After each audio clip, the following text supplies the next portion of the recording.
Assalamualaikum warahmatullahi wabarakatuh. Perkenalkan, nama saya Siti Nurul Alfia. Tempat tanggal lahir Bojonegoro 24 Mei 1998. Alamat saya di Desa Mojoranu, Dander, Bojonegoro. Status mahasiswa PPL dari IAI Sunan Giri yang bertempat di MA Islahiyah Kalitidu, Bojonegoro. Di sini saya mengampu pelajaran fikih kelas 10. Untuk mengawali pembelajaran hari ini, mari kita buka dengan bacaan suratul Fatihah. Ilahadaniyah as-sholihah al-Fatihah. A'udzu billahi minasyaitonir rajim. Bismillahirrahmanirrahim. Alhamdulillahirabbil alamin. Arrahmanir rahim. Maliki yaumiddin. Iyyaka na'budu wa iyyaka nasta'in. Ihdinas siratal mustaqim. Siratal ladzina an'amta 'alaihim ghairil maghdubi 'alaihim waladdallin.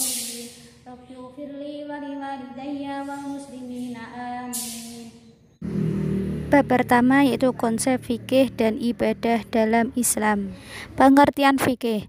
Kata fikih berasal dari kata faqiha yafqahu fikhan yang berarti faham mujarad atau berarti mengerti, atau faham amik yang berarti faham yang mendalam. Faham amik ini pemahaman yang mendalam, maksudnya adalah menghendaki pengarahan potensi akal. Ilmu fikih secara istilah. Fikih merupakan salah satu bidang keilmuan dalam syariat Islam yang secara khusus membahas persoalan hukum atau aturan yang terkait dengan berbagai aspek kehidupan manusia, baik menyangkut individu, masyarakat maupun hubungan manusia dengan penciptanya. Jadi sini ilmu fikih membahas tentang hukum-hukum syariat Islam, baik bersifat wajib, sunnah, haram, makruh maupun mubah yang diambil dari sumber yaitu Al-Quran dan hadis, ijtima dan qiyas. Definisi fikih secara istilah. Definisi fikih secara istilah mengenai perkembangan dari masa ke masa, sehingga tidak pernah bisa kita temukan satu definisi yang tunggal, karena para fuqaha atau para ahli fikih memiliki pengertian atau memiliki definisi yang berbeda-beda. Seperti menurut Abu Hanifah yang mengemukakan bahwa fikih adalah pengetahuan manusia tentang hak dan kewajibannya. Dengan demikian, fikih menurut Abu Hanifah yaitu suatu peraturan yang meliputi aspek kehidupan manusia dalam beragama Islam yang meliputi akidah, syariah, ibadah, dan akhlak. Adapun menurut Abu Al-Midi mengatakan bahwa fikih adalah ilmu yang membahas tentang hukum-hukum syara yang bersifat amaliyah atau yang dikerjakan oleh sebagian mukallaf yang diperoleh melalui dalil-dalil yang terperinci. Jadi pengertian ilmu fikih ini perbedaannya hanya para usul fikih atau fuqaha itu hanya melihat dari segi yang berbeda. Secara istilah, pengertian fikih banyak dikemukakan oleh ulama usul fikih yang berbeda, yaitu yang pertama yaitu ilmu yang mempunyai tema pokok dengan kaidah dan prinsip tertentu. Definisi ini muncul karena kajian fikih oleh fuqaha atau ahli fikih menggunakan metode tertentu seperti qiyas, ihtisan, istihlah, dan sa'ud zariyah. Yang kedua, ilmu tentang hukum syariah yang berkaitan dengan perbuatan manusia, baik dalam bentuk perintah atau wajib, haram atau larangan, pilihan atau mubah, anjuran atau sunnah, maupun anjuran yang menghindari atau makruh.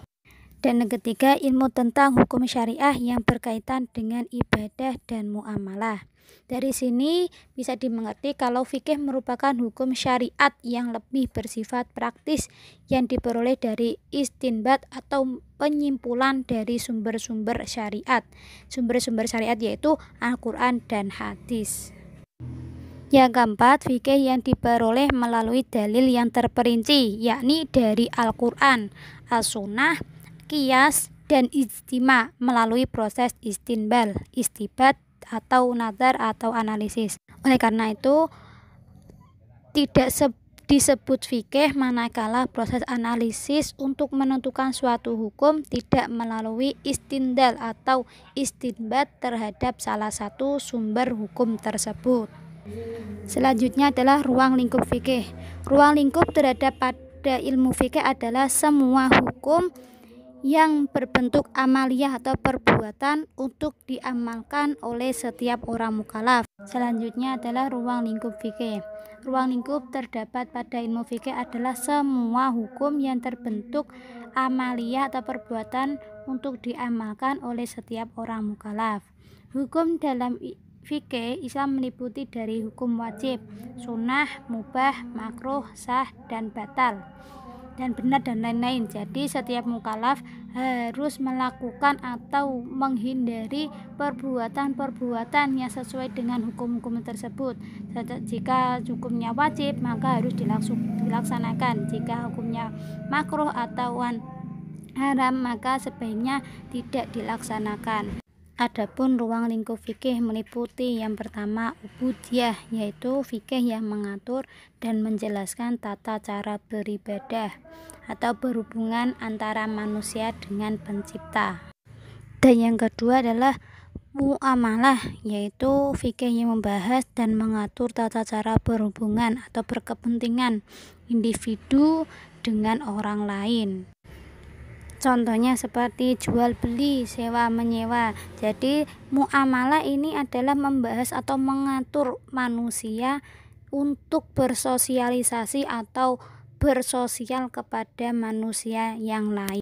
Dan hukum muamalah terbagi menjadi 3. Yang pertama hukum keluarga, yang kedua hukum perdata, dan hukum yang ketiga adalah hukum perekonomian dan keuangan. Yang ketiga adalah jinayah, yaitu fikih yang membahas dan mengatur hukum kriminal atau kejahatan seperti membunuh, mencuri, dan merampok. Jadi setiap perbuatan kriminal atau kejahatan pasti ada sanksi dari negara maupun agama. Yang keempat adalah siyasah syariah, yaitu fikih yang membahas dan mengatur tentang pemerintahan Islam dan pemerintahan negara.